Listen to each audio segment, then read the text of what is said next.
van het licht gaan we naar het donker. Daarom hebben we er de gaslampen bij gepakt. En de klank is ook anders, want daar was toch flinke echo. Hier staat een stuk minder. Want we staan hier midden tussen de mergel. Dus we zijn inmiddels aangekomen in het stuk van de groeven waar je de mergel nog overal vindt. En dat heeft onmiddellijk effect op het geluid natuurlijk. En hier zie je ook dat we in feite in de straten van het oude hoofdkwartier terecht zijn gekomen. Hè. Je ziet de naambordjes. Even voor de duidelijkheid, de NAVO had toen toch wel gewoon licht hier, hè? Het hele complex was verlicht Ja. en het hele complex was geklimatiseerd. Hè. Want het is hier nu best kil en vochtig, maar in die tijd had je een temperatuur van rond de 20 graden en een luchtvochtigheid van onder de 70%, zodat je hier normaal kon werken. Ja, maar dit maakt de rondleiding wel spannender. Ja, zeker, zeker.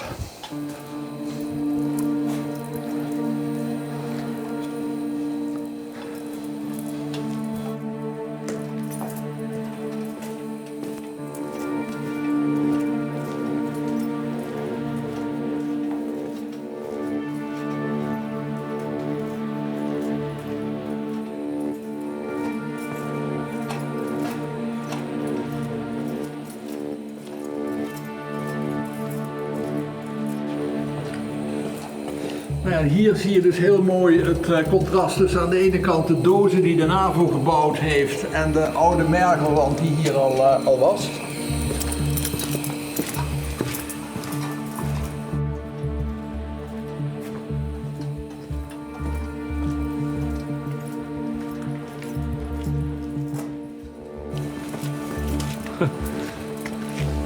Dan denk ik, jammer dat we het doen. Hè? Ja, we zijn hier in een van de twee bars in het hoofdkwartier. Dit was de Flintstones Club en dat was de officiersbar. Dus hier moest je echt lid van worden om hier een drankje te mogen komen halen. En Flintstones, dat heeft een dubbele betekenis. Ik zeg altijd, daar is over nagedacht. Aan de ene kant heb je natuurlijk Fred en Barney, jammer dat we doen, ja. Ja. Aan de andere kant is Flintstone natuurlijk ook de vuursteen die in de mergel zit. Ja, dus hoe belangrijk ook dit centrum was in feite, een beetje humor, een beetje vermaak, verpozing, ja, was belangrijk. Ja.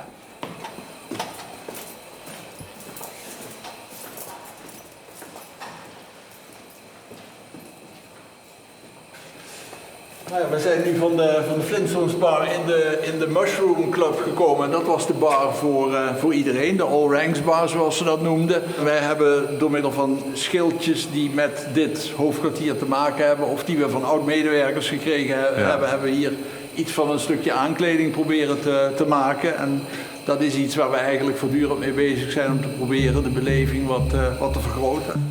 Maar ja, ik kan dit niet laten. Hè? Ja, je weet wat het betekent, hè? Rondje voor de zaak.